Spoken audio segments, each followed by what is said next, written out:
ولا شك أن محمدًا شمس الهدى إليه رغبنا مؤمنين فنشكر.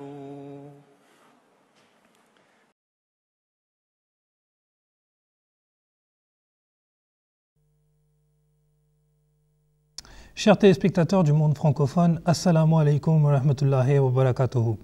Vous nous rejoignez comme d'habitude dans le cadre de notre rencontre hebdomadaire, dans notre émission qui s'appelle Horizon d'Islam. Dans le cadre de notre précédente émission, on avait abordé l'ensemble des questions qui sont liées au déclin des musulmans.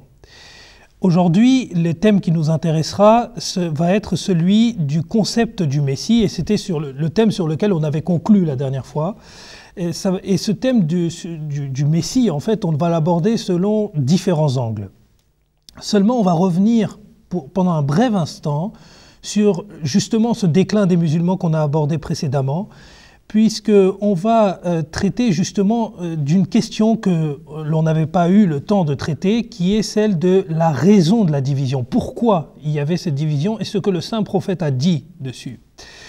Je vous rappelle, avant de présenter mes invités, que vous pouvez nous suivre sur Twitter, nous liker sur Facebook. Vous pouvez également aller chercher tous les renseignements sur le site internet www.islam-ahmadiyya.org.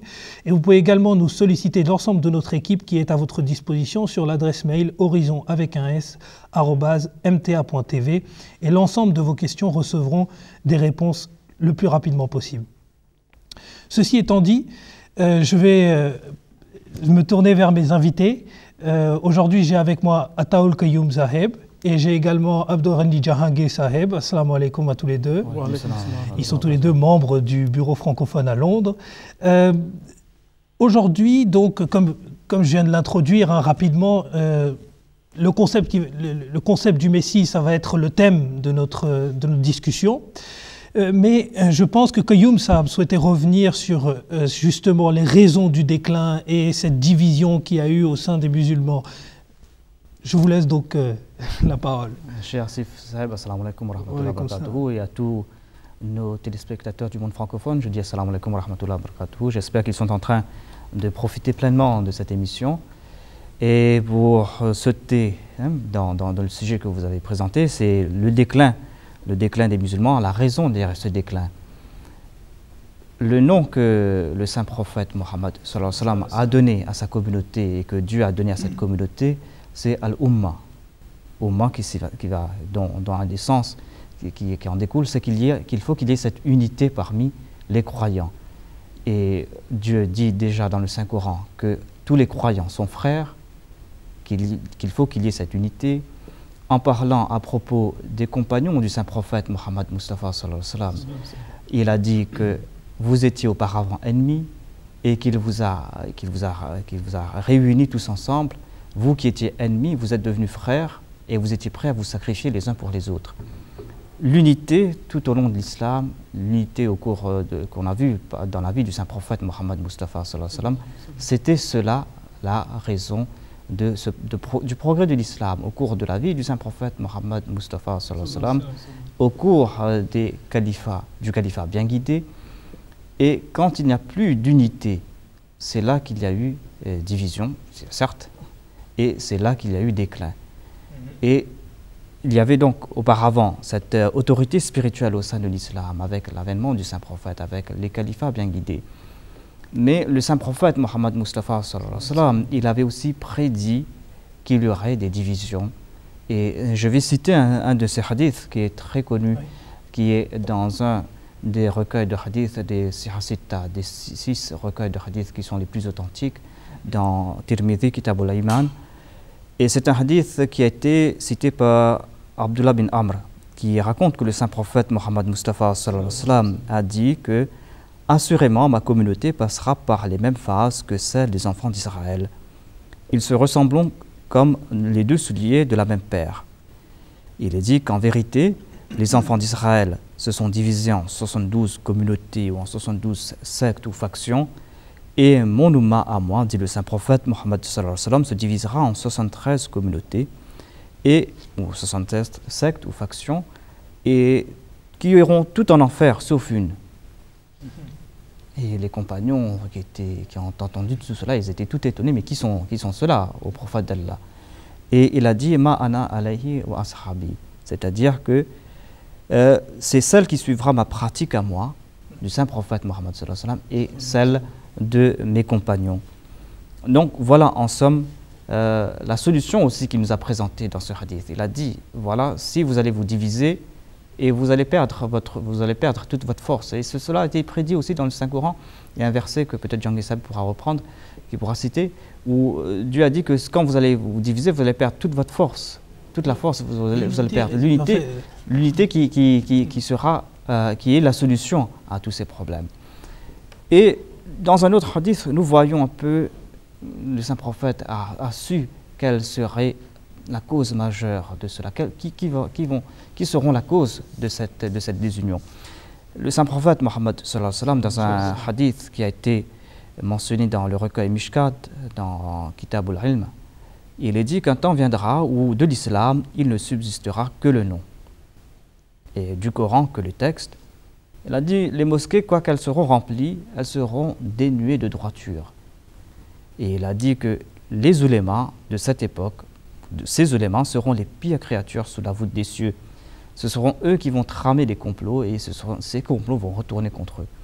Donc, il a présenté ce qu'on appelle, entre guillemets, des ulémas issous, c'est-à-dire les pires ulémas, des savants, des érudits, voilà, oui, qui seront vraiment la cause des malheurs des musulmans. Ce sont eux qui vont faire foisonner cette division.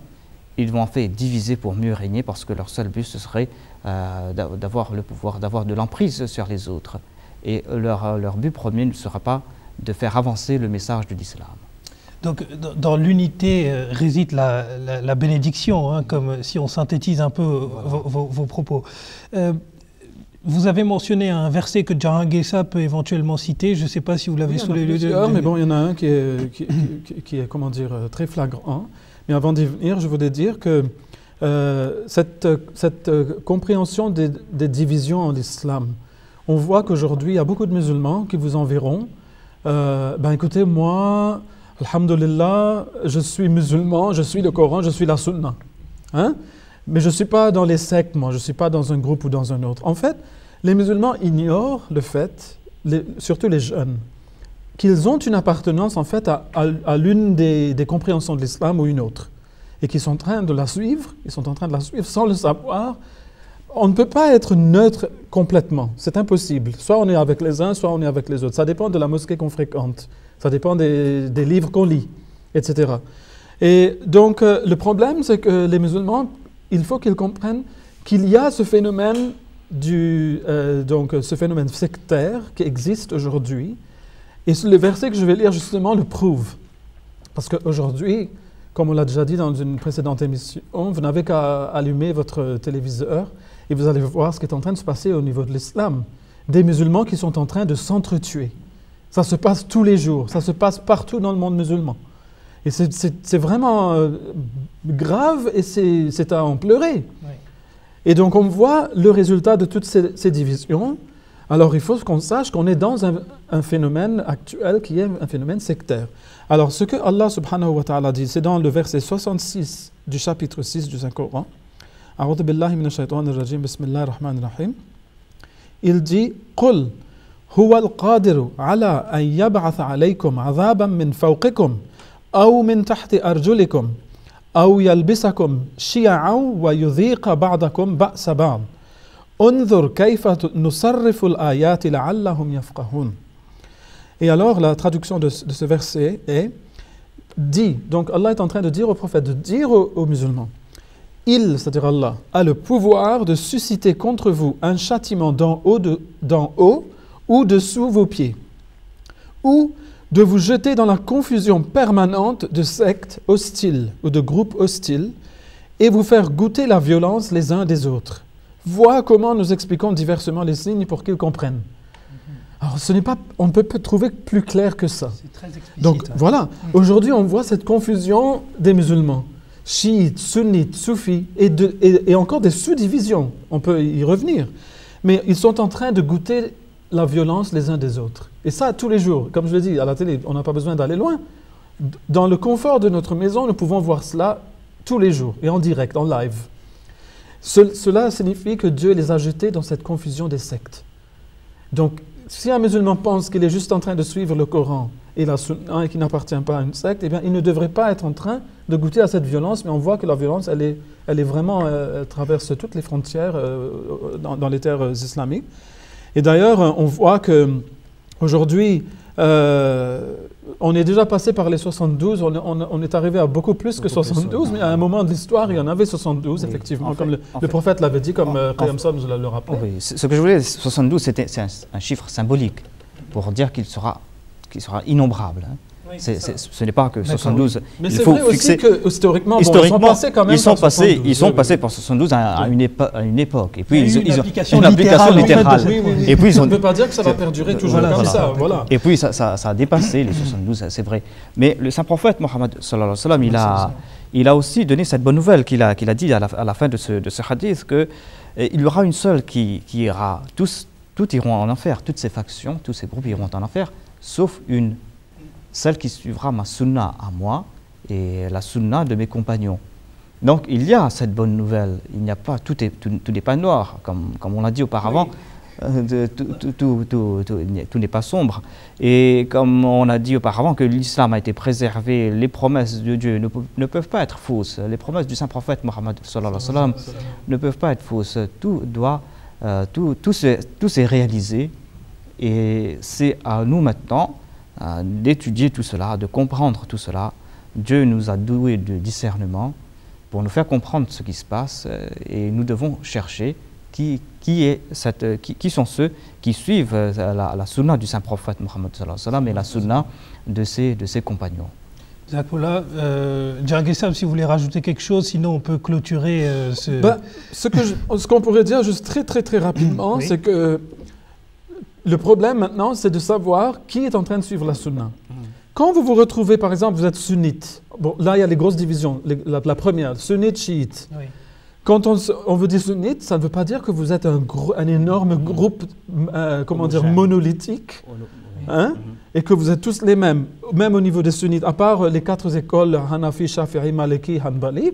Vous avez après les sectes Ashariya, Mu'tazila, Salafiya, Deobandiya, la Barelwiya par exemple, qui existent, beaucoup d'entre elles existent encore aujourd'hui. Hein? Alors, chacune d'entre elles, chacune de ces communautés est en train de dire quelle est celle qui suit la sunna. Après, si vous êtes chiite, vous pouvez être dans l'Ithna Ashariya, vous pouvez être dans le Husayniya, vous pouvez être dans la Buhriya, dans l'Ismaïliya, etc. Alawiya, les Alawites, on entend parler tous les jours maintenant avec la situation en Syrie.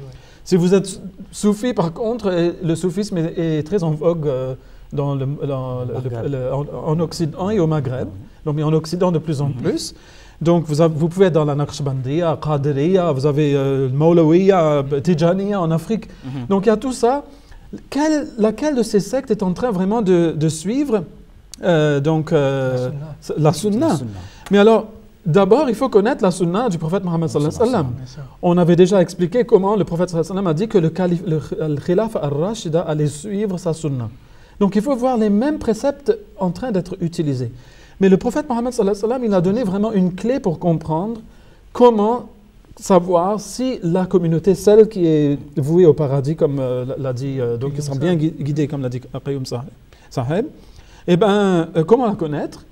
Eh bien, lorsqu'une personne lui avait posé la question, il a dit, après ce bien que nous avons reçu d'Allah, maintenant que vous êtes là, est-ce qu'il y aura un mal? Il a dit oui, il y aura du mal. Et ensuite, est-ce qu'il y aura du bien? Il a dit oui, mais ça sera pollué. Et après, il a dit, ensuite, y aura-t-il du mal à nouveau? Il a dit oui. Il a dit, il y aura des gens qui vont inviter les autres au feu. Et ceux qui vont les écouter vont tomber dans le feu. Et ensuite, il a dit, qu'est-ce que je dois faire alors si je tombe dans une situation pareille? Il a dit, agrippe-toi, accroche-toi à la jama'a, à la communauté et son imam. Donc la clé, c'est qu'il faut trouver une jama'a avec un imam. qui se déclare être l'imam de la Jama'a des musulmans, des musulmans. Hein? Et ensuite, il dit, eh bien, si je ne trouve ni une Jama'a, ni un imam, qu'est-ce que je dois faire? Il a dit, alors, éloigne-toi de toutes ces sectes, de toutes ces factions, de toutes ces divisions. Donc, c'est qu'il est en train de lier les divisions au fait qu'il n'y a pas de Jama'a et qu'il n'y a pas d'imam. Donc, quand on va les analyser, est-ce qu'on va voir effectivement qu'il leur manque un imam global, un imam qui est en train d'appeler tous les musulmans à le suivre ou non? C'est ça le test qu'on peut appliquer. Et là, on va voir que le prophète sallallahu alayhi wa sallam, il est très catégorique. Hein. Il a dit que si tu ne trouves pas de jama'a et pas d'imam, eh bien, il vaut mieux pour toi d'aller t'agripper avec tes dents à la racine d'un arbre dans la forêt et que la mort te surprenne alors que tu es encore dans cet état-là. Voilà, c'est mieux que d'être dans ces sectes. C'est très explicite, oui. Hein, je pense que... Pour citer un dernier hadith, hein, en passant, si vous me donnez le temps, oui. à propos de l'importance de la jama'a, c'est-à-dire de l'unité de cette communauté unie, comme c'était à l'époque du Saint-Prophète Mohammed sallallahu alayhi wa sallam. Il a dit que celui qui est éloigné de la jama'a d'un seul empan, si je peux dire, qui est éloigné de la jama'a très peu, il va mourir de la mort de la jahiliya, c'est-à-dire la mort de l'époque de l'ignorance, pré-islamique, avant de l'avènement de l'islam. Donc, d'où l'importance de cette unité au sein de l'islam, d'où l'importance du fait qu'il y ait, comme l'a souligné Jean Yessab, c'est qu'il faut qu'il y ait cette communauté unie qui soit unie sous la bannière d'un seul leader, qu'il y ait un seul leadership. Voilà. Et qu'on passe finalement de ce leadership régional à un leadership planétaire. De la khilafa al-amma jusqu'à la khilafa al-khassa. Voilà. De l'ordinaire au spécial. Pour les téléspectateurs qui n'ont pas resitué notre débat là qu'on vient d'avoir sur le khilafa, il faudrait regarder l'émission qui vient juste avant et ça leur donnera une compréhension très Maintenant, très la question c'est qui est cet imam. Voilà. Avant de connaître la jama'a, il faut peut-être connaître l'imam. Juste avant de rentrer justement en spécifique dans cette question, je voudrais rappeler aux téléspectateurs qui peuvent nous écrire à l'adresse mail horizon@mta.tv. Toutes leurs interrogations recevront une réponse dans le cadre de nos émissions qui suivront. Et également que tout le monde peut nous suivre désormais sur les réseaux sociaux. On est présent sur Twitter, il y a également la page Facebook. Et vous pouvez également trouver plusieurs analyses assez intéressantes et des articles très pertinents sur le site www.islam-ahmadiyya.org. Ceci étant rappelé, effectivement, justement, on venait sur la solution. Et je pense que vous avez les propos combinés vos propos combinés ont très bien résumé la situation sur ces divisions, sur lesquelles on pourrait avoir une émission d'ailleurs à part entière. Hein. Ça va venir, on va compléter à chaque fois nos propos au fur et à mesure de l'avancement de ce rendez-vous.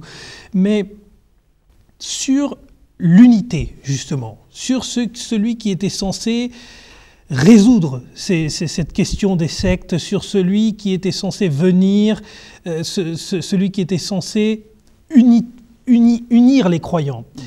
D'abord, est-ce que cette personne, que l'on appellera communément le Messie, hein, est-ce que le Messie qui devait venir est propre à une religion, ou on trouve trace de ce Messie dans toutes les religions? Parce qu'aujourd'hui, en fait, dans le cadre de notre discussion, l'idée, c'est de ne pas rentrer dans le détail d'une religion spécifique. C'est de montrer à nos téléspectateurs francophones que le concept de Messie est vraiment commun à toutes les religions. Déjà, si c'est le cas, dans quelle religion concrètement? Et ben, j'aimerais bien commencer d'abord par les religions peut-être abrahamiques, que Youmsa peut-être sur l'islam pour commencer, pour introduire ce concept du Messie et comment il est décliné en fait. Oui. En fait, il y a tellement de prophéties qui ont été faites à ce sujet par le saint prophète Mohammed Mustafa sallallahu alayhi wa sallam, que cette croyance fait partie intégrante maintenant. C'est une des croyances les plus essentielles de la foi, presque, pour certains musulmans. Cela fait partie même de la... Il y en a tellement de répétitions. Je vais citer un hadith, par exemple, de Musnad Ahmad bin Hanbal, où le saint prophète Mohammed Mustafa sallallahu alayhi wa sallam a dit: comment mes disciples pourront-ils être détruits alors que je suis à leur tête de file et que Jésus, fils de Marie, ferme leur rang? Donc, il a évoqué l'avènement d'un Messie. Ailleurs, nous allons voir parler du Mahdi. Il y aura d'autres terminologies qui sont utilisées dans les hadiths et même dans le Saint-Coran. Et pour citer un autre hadith, il est dit, le saint prophète Mohammed sallallahu alayhi wa sallam a dit, par celui qui tient ma vie entre ses mains, c'est-à-dire par Dieu, le fils de Marie apparaîtra bientôt parmi vous, il rendra justice, il brisera la croix, il tuera le porc et il abolira la guerre. Et il distribuera tant de richesses que personne n'en voudra. Et en ce temps-là, une prosternation devant Allah vaudra plus que le monde entier avec tout ce qu'il contient. Donc ce sont là autant de hadiths, mais la question, c'est plus tard, peut-être vous allez devoir poser cette question, est-ce qu'il faut prendre toutes ces prophéties au pied de la lettre ou pas? Mais ça c'est une autre question qu'on va peut-être voir plus tard. Djarguessa, peut-être sur le Messie islamique, justement, si vous avez quelque chose à ajouter. Bon, c'est-à-dire qu'on voit qu'il y a cette idée d'un Messie qui va arriver et il aura certaines tâches à accomplir, n'est-ce pas? Et lorsqu'on regarde toutes ces prophéties, cette émission n'est pas pour regarder les détails vraiment proprement dit, mais quand on regarde toutes ces prophéties en conjonction, là on voit qu'en fait l'arrivée du Messie coïncide avec l'arrivée de cette khilafa ala minhaj an-nubuwwa. Alors on pourra dans peut-être d'autres émissions voir un petit peu comment on peut lier tout ça. Mais définitivement, il y a donc l'idée d'un Messie qui arrive. Donc on voit qu'en fait, le prophète Mohammed sallallahu alayhi wa sallam, lorsqu'il a dépeint toute l'histoire future de l'islam, il a aussi, c'était une image assez obscure et noire, il a quand même donné cette bonne nouvelle qu'il y aura l'arrivée d'un Messie. Il y aura aussi un autre personnage apparemment qui s'appelle l'imam Mahdi ou l'imam guidé. Donc, mais l'idée d'abord du Messie qui est là, qui est omniprésent dans l'islam, comme Khayyam Sahab l'a dit, tous les musulmans le savent, que le Messie doit venir. Il y a une autre prophétie très importante même, qui est, je pense, ignorée de nombre de musulmans. Et important parce que c'est une prophétie qui a été faite dans le Saint-Coran.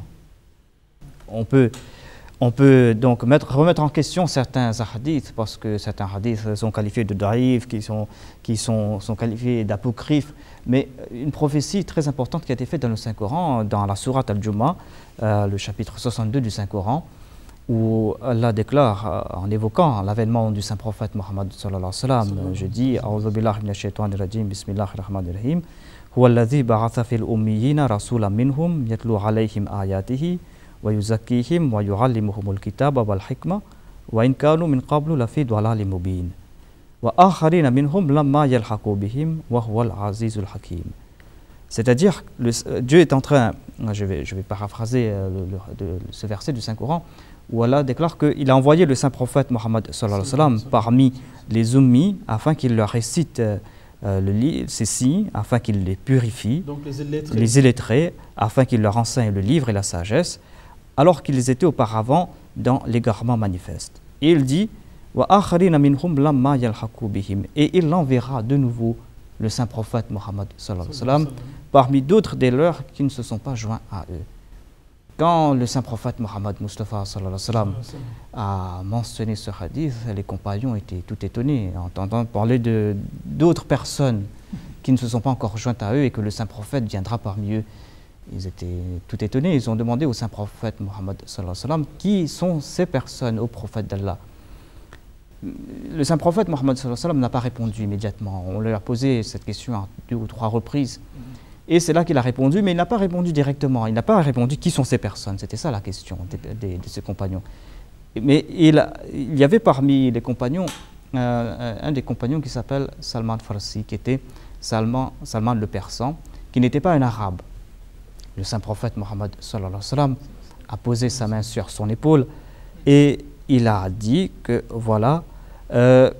Il a posé sa main sur son épaule, il a dit que même si la foi devait monter jusqu'aux Pléiades, c'est-à-dire jusqu'au ciel, même si la foi devait disparaître en d'autres termes, il y aura un homme ou plusieurs des leurs qui vont ramener de nouveau cette foi sur terre.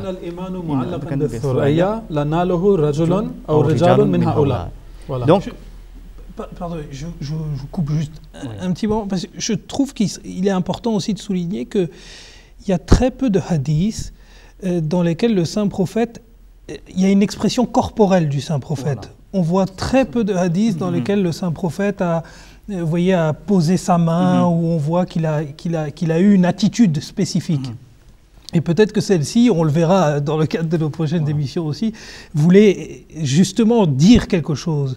Et que chacune des attitudes ou des expressions du saint prophète Mohammed sallallahu alayhi wa sallam a parfois un but très particulier ou une signification très particulière. Il a déjà dit dans ce hadith d'ailleurs que la raison de la venue de quelqu'un à l'avenir, ça sera de ramener l'iman, Voilà, la foi. la foi. Donc la foi aura disparu.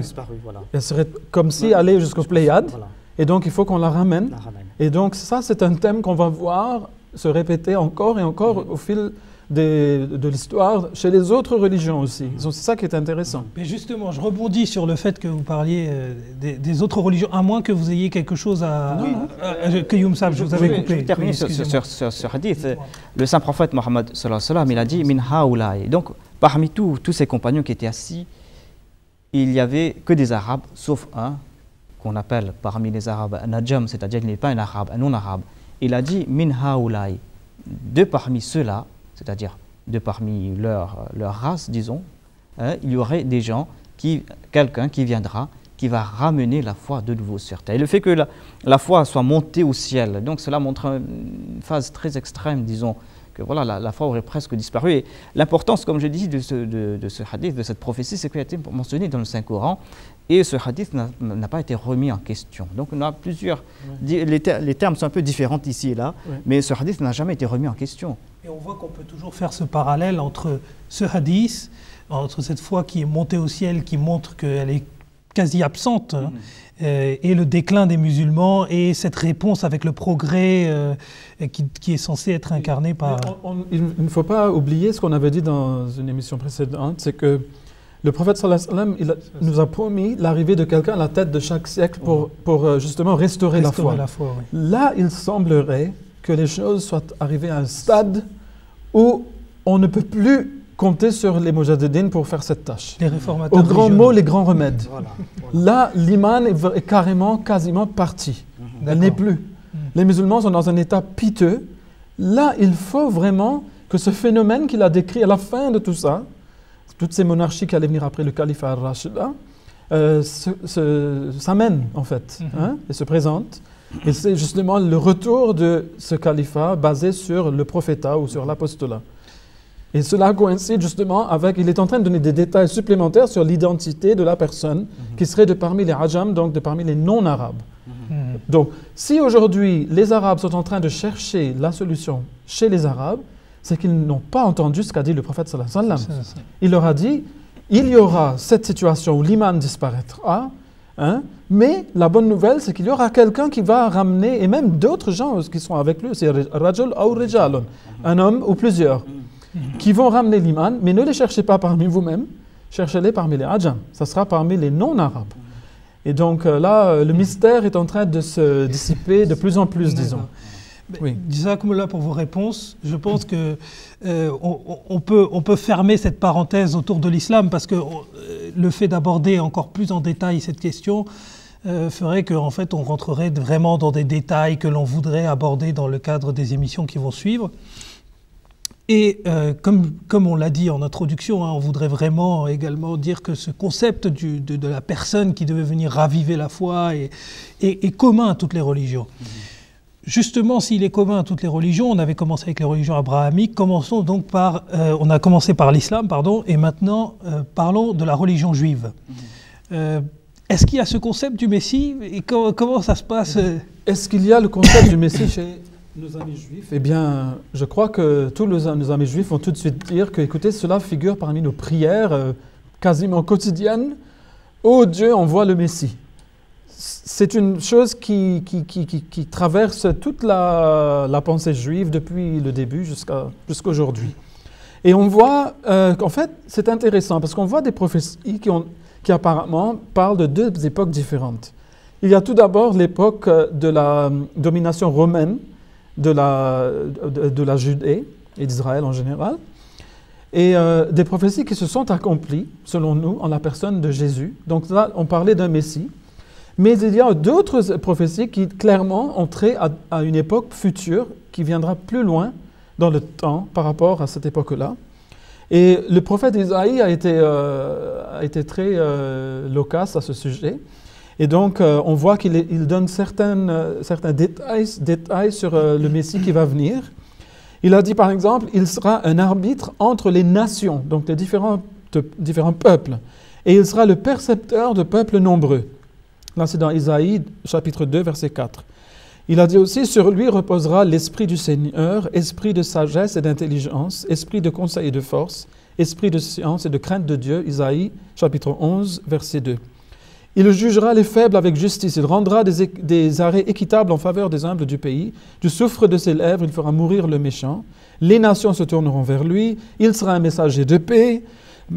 Dieu qui parle par la bouche d'Isaïe, « Ma maison sera appelée une maison de prière pour toutes les nations. » Alors, et Ézéchiel, quant à lui, qui dit, « Les armes de guerre seront détruites. » Donc, on voit que on comprend que ce Messie arrivera à un moment où il n'y aura pas de justice, pas de sagesse, pas d'intelligence, il n'y aura pas d'esprit de crainte de Dieu, il n'y aura pas cela. Il n'y aura pas de justice, donc les humbles du pays vont souffrir, etc. Les méchants seront en grand nombre, parce qu'il dit qu'il viendra pour détruire les méchants. Et qu'à ce moment-là, la maison de Dieu sera une maison où les gens viendront adorer de parmi toutes les nations. Donc il est en train de dépeindre une époque qui a trait à l'époque islamique. Parce que si jamais il y a eu une maison où viennent adorer toutes les nations du monde, c'est vraiment la Kaaba, et c'est chez l'islam. Donc on voit qu'en fait, il y a des prophéties qui s'accomplissent à l'époque islamique. Et on a brossé une image très rapide de ce qu'a dit le prophète sallallahu alayhi wa sallam sur ce que sera ce Messie ou cet imam Mahdi donc, aussi. Et je peux vous dire qu'on y reviendra.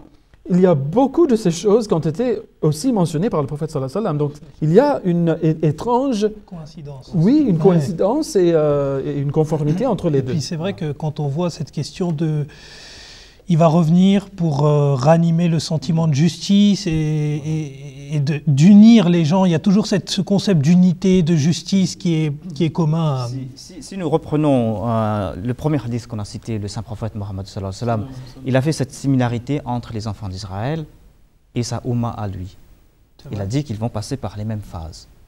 Examinons un peu allons voir les enfants d'Israël, par quelle phase ils sont passés, et nous allons voir un peu la solution peut-être, pour éclairer nos amis, pour qu'ils voient la solution. Voyons ce que le saint prophète Mohammed sallallahu alayhi wa sallam a déclaré. Le Messie qui devait venir parmi les enfants d'Israël, il y a tant de prophéties qui ont été faites. Le Messie qui devait venir, il devait ramener de nouveau les enfants d'Israël vers leur foi première, vers la quintessence même de leur foi. Parce que, comme vous avez dit, il y a deux phases dans l'accomplissement de cette prophétie. Il y a une phase qui s'est passée déjà à l'époque des enfants d'Israël, où leur prophétie à eux s'est réalisée avec l'avènement, nous croyons, nous, du prophète Jésus, Hadrat Isa alayhi salam, qui est venu. Nous disons qu'il est le Messie des Juifs. Et voyons un peu ce qu'il a accompli. Voyons, si nous tournons vers l'Évangile, nous voyons que Jésus-Christ est en train de prêcher le retour vers cette humilité, le retour vers tout ce qui est la foi, de ne pas se tourner vers ce. Il voulait mettre fin à la gentillesse, la bonté. Il voulait mettre fin au rigorisme. Le royaume de Dieu, pas le royaume terrestre. Voilà, oui. le rigorisme qui s'était installé à l'époque dans la pratique. Oui. Il voulait mettre fin à tout cela. Donc, et un Messie vient quand on a oublié l'enseignement antérieur. C'est ça ce que nous pouvons en dépouler. C'est que voilà, on a oublié ce qui était l'enseignement originel. Il est venu pour nous ramener de nouveau vers cet enseignement. Là pour cette analyse comparative qui nous permet un peu de mieux resituer toutes ces époques. On va continuer justement cette revue du concept de Messie dans toutes les religions, du moins abrahamiques, et on va aborder la dernière, qui est le Messie chez les chrétiens. Ce concept, il est existant, je pense que tout le monde... Jésus lui-même est le voilà, Messie. C'est ça. Hein? Mais c'est un Messie qui dit qu'il va revenir. Il y a un retour de ce Messie. Et donc, il donne beaucoup de signes. Bon, vous pouvez lire dans Matthieu, dans Luc, enfin, un petit peu partout dans les évangiles. Il donne des signes de sa venue. Et il parle des derniers temps. Mais alors, sans entrer dans tous ces détails de ce qu'il a dit, qu'est-ce qui va se passer, qu'il y aurait par exemple des pestes, il y aurait des épidémies, qu'il y aurait des guerres entre nations, qu'il y aurait plusieurs qui viendraient en son nom, mais ils seraient des faux messies. Il y a toutes sortes de signes qu'il a donnés dans ce genre, mais on voit qu'il y a un fil aussi conducteur qui continue et qui dit que la méchanceté aura le dessus. La foi, elle, va disparaître. Les bons seront moins nombreux, les méchants seront plus nombreux. Et il parle aussi de la venue de Gog et Magog. Et ça, c'est aussi au niveau du judaïsme qu'au niveau du christianisme, qu'en fait, il n'est qu'une continuation du judaïsme, en fin de compte. Et puis, on parle aussi dans le christianisme de l'arrivée de l'antéchrist. Ou, comme le disent certains, l'antichrist, c'est celui qui vient au nom du Christ, mais qui en fait est le contraire du Christ. Oui. Lui, c'est le Messie du mal. Imposteur. Oui, c'est ça. Et qui séduit les gens. C'est le grand séducteur, c'est le grand trompeur, l'architrompeur. Donc on voit que ça, c'est un thème qui est repris souvent dans le christianisme, et ça, c'est un signe de la fin des temps, le temps où doit venir à nouveau le Messie pour sauver le monde et ramener la foi et donner la victoire aux bons. Hein? Pour reprendre sur ce qu'a dit John Gessep, sur un des signes, c'est vrai qu'il faut avoir un Messie, mais quel est un des signes?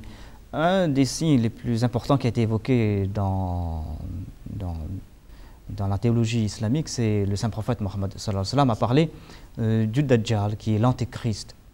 Et il a donné plusieurs signes à propos de l'antéchrist. Il a décrit, entre autres, il a décrit ce que va accomplir l'antéchrist. Mais il a aussi dit que pour s'en prémunir, pour s'en protéger de l'antéchrist, il a préconisé aux musulmans de réciter les 10 premiers versets de la sourate Al-Kahf, qui est le chapitre 18 du Saint-Coran, et les 10 derniers versets de la sourate Al-Kahf. Donc ce sont dans ces versets que se trouve la solution, on peut dire, des déboires des musulmans. Il n'a pas dit de réciter ces versets comme une incantation, mais si on se tourne verset, on va se tourner plus tard, verset, on va trouver donc la solution. On va voir c'est qui le Dajjal. Il y a aussi une clé du Dajjal.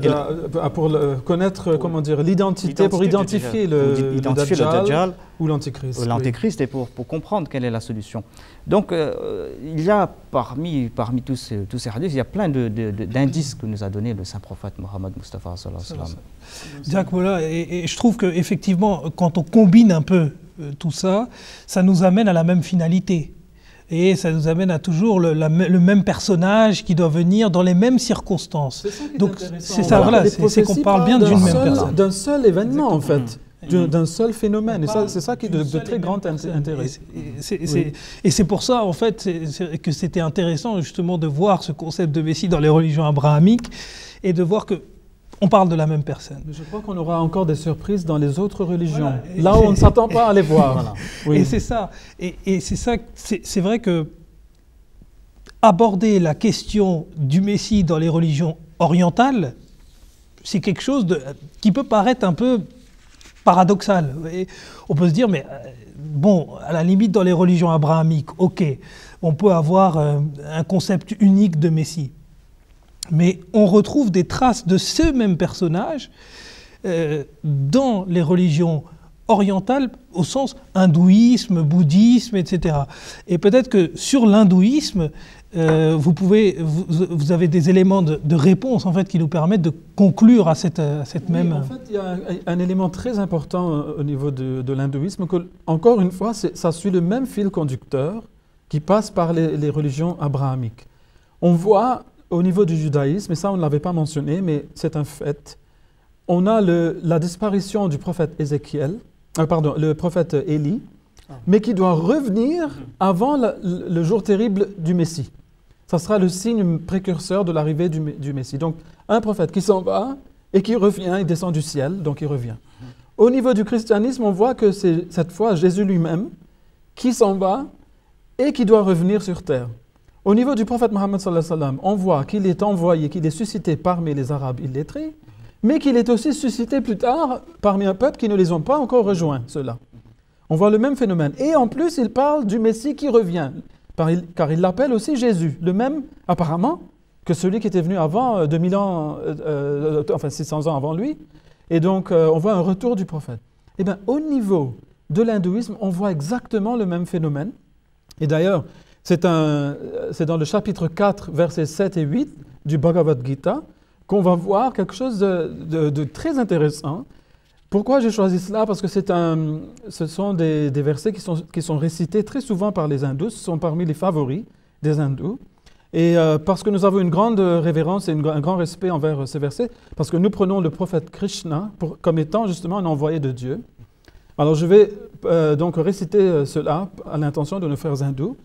Il a dit « Yada yada hi dharmasya glanir bhavate bharata abhyuthanam adharmasya tadatmanam srijamyaham paritranaya sadhunam vinashaya chadushkritam dharma samsthapanarthaya sambhavami yuge yuge » Et cela signifie que là et à chaque fois qu'il y a un déclin dans la religion, aux descendants de Bharata, il était en train de parler à Arjuna, qui est descendant de Bharata, et une montée dans l'irreligion. Donc encore une fois, on voit que la religion disparaît, et c'est l'irreligion qui est en train de monter, donc l'athéisme, etc. Il dit, je reviens à chaque fois, et là où ça se passe, je reviens sur terre, dit Krishna, pour sauver les justes. Encore une fois, on voit la répétition de ce qu'on a vu dans le judaïsme, et pour détruire les méchants. Encore une fois, la même chose. Je reviens à chaque époque, encore et encore, et le mot yuga ici signifie chaque millénaire aussi, mais aussi chaque époque. Donc on voit qu'on a le même phénomène. Mais quelque chose de très intéressant encore, qui ne manquera pas d'intéresser ceux qui aiment ces choses. On avait parlé tout à l'heure du Dajjal, de l'Antéchrist, et aussi de Gog et Magog.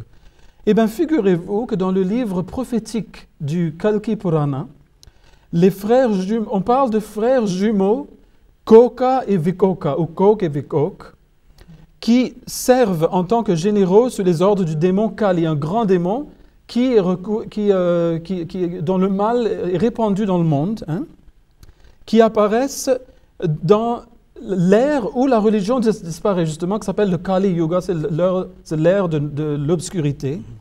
Et c'est là qu'arrive Kalki, qui est un avatar de Krishna. Donc c'est le retour de Krishna qui vient leur faire la bataille. Et donc il a le dessus sur eux après une longue bataille. Et c'est là qu'il va marquer le début du Satya Yoga, c'est-à-dire l'ère de paix et de droiture. Et le règne du Kalki Avatar, de ce retour de Krishna, va durer 1000 ans. Donc encore une fois, Kok, Vikok, Gog, Magog, Kali, le grand démon, le grand trompeur, Dajjal et Antéchrist. Toutes ces religions sont en train de nous brosser la même image, finalement. Et c'est ça qui est de grand intérêt, en fait. Et pour reprendre ce que Djangui Saba dit, c'est que cette période que dans l'hindouisme qu'on appelle le Kali Yuga, on appelle aussi l'âge de Kali ou l'âge de fer. On a, dans la littérature hindoue, on a décrit cette période. Quelle sera la situation à l'époque? Il est dit que les dirigeants de cette époque seront irraisonnables. Ils ne vont plus promouvoir la spiritualité, ils ne vont plus protéger leurs sujets. Au contraire, ils seront des dangers pour le monde. Et il est dit, par exemple, que les gens vont commencer à immigrer, ils vont quitter des contrées, ils vont quitter leur lieu d'habitation pour aller vers d'autres lieux d'habitation pour trouver de la nourriture. Donc, il y a plein de signes qui sont donnés ainsi. Et il a déclaré aussi que voilà, le péché va se répandre exponentiellement et la vertu va disparaître. Donc ce sont autant de thèmes que l'on voit qui sont reprises dans toutes les religions, que ce soit les religions d'Orient ou d'Occident. Mais avant de terminer, je voulais, parce que ici, peut-être que, comme l'a dit Djangui Saba, nous considérons Krishna comme un prophète. Et nombre de musulmans et de non-musulmans vont peut-être se demander, mais vous acceptez le saint prophète Mohammed sallallahu alayhi wa sallam, pourquoi est-ce que vous allez parler de Krishna, pourquoi est-ce que vous allez parler d'autres prophètes? Mais on oublie que Dieu a dit dans le Saint-Coran, en s'adressant au saint prophète Mohammed sallallahu alayhi wa sallam, donc il y a plein de prophètes qui ont été mentionnés, que ce sont des prophètes abrahamiques et d'autres prophètes, mais Dieu dit au saint prophète sallallahu alayhi wa sallam que certains de ces prophètes, j'en ai fait mention, et d'autres prophètes, je n'ai pas mentionné. Et d'ailleurs, il a dit que tout peuple a reçu un messager, un avertisseur de la part de Dieu. Donc, il faut qu'on s'attende à voir des prophètes partout. Alors, quand on voit, par exemple, des personnages dans n'importe quel pays qui sont venus il y a longtemps dans le passé, qui ont des millions de suivants même jusqu'à ce jour, certainement, ils ont dû être des prophètes. Parce que ce n'est que le bon qui reste. Les méchants, eux, et leurs enseignements disparaissent. Ne durent pas des millénaires, vous voyez. Donc, c'est pour cela, c'est à ce titre-là que nous considérons Krishna comme étant l'un des envoyés, l'un des plus grands envoyés d'Allah en Inde. Et quand nous le disons, j'aimerais faire la remarque, nous ne le disons pas parce que, vous savez, en Inde, beaucoup de gens disent que, vous savez, nous sommes tous unis, nous sommes tous les mêmes, la vérité est partout, etc., etc. C'est bien de dire cela. Mais nous, quand nous disons que nous croyons que Krishna est vraiment un prophète, quand nous disons que Zoroastre était vraiment un prophète, nous avons des gens dans notre communauté qui appellent leurs enfants Krishna, qui appellent leurs enfants Zardasht, qui veut dire Zoroastre. Donc, nous sommes vraiment en train de le dire sincèrement. D'accord. Alors justement, pour rebondir sur les zoroastriens, est-ce que chez les zoroastriens, on trouve ce... Eh bien oui. Chez les zoroastriens aussi, nous voyons dans les textes sacrés, les gathas donc des zoroastriens, nous voyons qu'ils attendent l'arrivée de Saoshyant, qui signifie celui qui apporte des bénéfices. Et sa tâche est encore une fois, c'est plus une surprise à présent, de débarrasser le monde de tout mal, de rétablir la droiture, il va redonner la vie aux morts, il va aussi mener une dernière bataille contre le mal, où des anges vont faire fondre le métal des montagnes, et ça va détruire tout le monde, sauf les justes et les pieux. Et nous voyons que le Messie Saoshyant est déclaré comme non seulement étant de descendance persane, mais qu'il est le descendant de Zoroastre même. Donc là, encore une fois, on voit quelque chose qui se rejoint à ce qu'avait dit le prophète Mohammed sallallahu alayhi wa sallam sur la descendance de cette personne. Il a dit, ça sera de parmi ces gens-là, min haoula, en mettant sa main sur l'épaule de Salman, ou Salman, le persan. Donc on voit qu'il y a un rappel de cela. Voilà. Parmi les tâches du Saoshyant, comme on a dit, ce Messie qui viendra parmi les Zoroastres, il va ranimer les morts. C'est une des tâches. Et nous voyons aussi cela pour le saint prophète Mohammed Mustafa sallallahu alayhi wa sallam, quand il a dit pour le Mahdi, pour le Messie. Donc quand nous disons, nous, parmi les musulmans, ranimer les morts, on ne le prend pas au sens littéral, c'est au sens spirituel. Donc ranimer les morts, c'est qu'il va venir, et pour ranimer les morts spirituellement. Et ce qui est intéressant, c'est que si on va regarder toutes les dates, vous allez voir qu'on parle d'une même période. Par exemple, à propos du Saoshyant, il est dit qu'il viendra au cours du 12e millénaire des Zoroastriens qui tombe à peu près dans le 19e, 20e siècle de notre ère. Ça correspond environ à cette période-là. Jazakumullah pour ces réponses combinées qui, je pense, sont assez claires et assez précises, du moins pour l'état de l'état d'avancement de notre émission. Simplement, pour conclure sur ces religions orientales, peut-être aborder la question du bouddhisme, qui est une religion qu'on ne peut plus occulter aujourd'hui. Oui, alors on voit alors là qu'il y aura encore une fois le même phénomène qui s'opère dans le monde, et la réponse à tout ça, c'est l'arrivée de quelqu'un qui, selon les uns ou les autres, s'appelle le Maitreya, ou le Meteya en langue pali, ou le Maitri si vous êtes un bouddhiste au Sri Lanka, et si vous êtes au Tibet, alors ça sera Jampa, mais c'est la même personne. Et dans les trois grandes écoles bouddhistes, la Theravada, la Mahayana et la Vajrayana, vous avez la mention de cette personne qui vient. Donc toutes les écoles sont d'accord qu'il y aura quelqu'un qui viendra pour remettre un peu les pendules à l'heure. Et on voit que c'est un homme qui va enseigner la méditation, et ainsi les hommes perdront leurs doutes dans la vérité. Et les torrents de leurs envies, écrivent-ils, seront arrêtés. Et ils arriveront à traverser l'océan de l'existence, ils mèneront des vies pures. Et à noter qu'il va indiquer aux gens quels sont les 10 vices à éviter et les 10 vertus à adopter. Il aura donc ces 10 enseignements pour éviter 10 vices et adopter 10 vertus. Je dois ici vous couper et on abordera cette question justement des 10 vices et des 10 vertus lors de notre prochaine émission. Jazakumullah à tous les deux pour vos réponses très pertinentes. En ce qui concerne la conclusion de cette émission, je pense qu'on peut voir que finalement il y a une personne qui est commune à toutes les religions, qu'elles soient abrahamiques ou orientales, et que cette personne suscitera la justice, l'équité et pour aller plus en avant et plus en détail, on verra ça lors de nos prochaines émissions. D'ici là, assalamu alaikum wa rahmatullahi wa barakatuhu. Wa alaykum assalam wa rahmatullahi wa barakatuh.